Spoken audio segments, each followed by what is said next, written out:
morning. Steve Reed in Chicago with the morning grain comments. Hope everybody had a safe weekend. It was cold across the Midwest. Temperature should warm up this week. Next week looks like temperatures will be closer to normal. Maybe a little coolish up in the northern areas. Any precip might come on Thursday in the form of rain over most of the Midwest, but snow may be up into the northern areas of the Dakotas across into Michigan. As far as news is concerned, there's not a lot of grain news out there that's different than what we've been trading. March soybeans are down to $10.87. Some people think that we'll test the $10 price level due to good South American weather and the fact that China, while buying U.S. beans, is not going to buy the 12 million tons by the end of the year that was agreed upon, at least from the U.S. side of things, or the 25 million tons next year.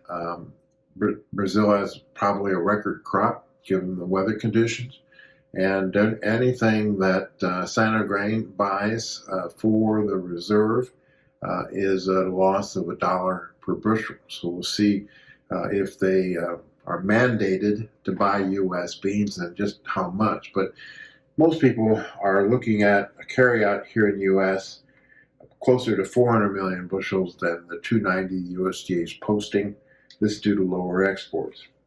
Over in the corn, again, the market on the March contract near recent lows. We've been in this 440, 450 trading range.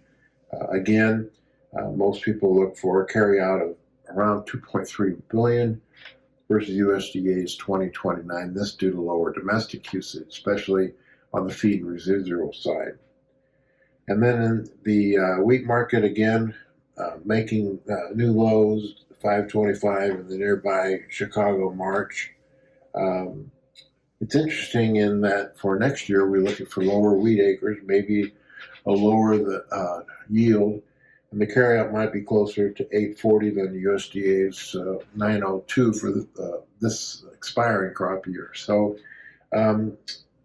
it still looks as if global supply, whether it's the Black Sea, whether it's Europe, whether it's Canada, whether it's Australia, or whether it's Argentina, is higher, which offers resistance to the marketplace. We'll get some export sales this morning. Guesses for corn, 1.1 million tons to 2.2. For beans, 800 to 3.0 million tons. And wheat, 300 to 750.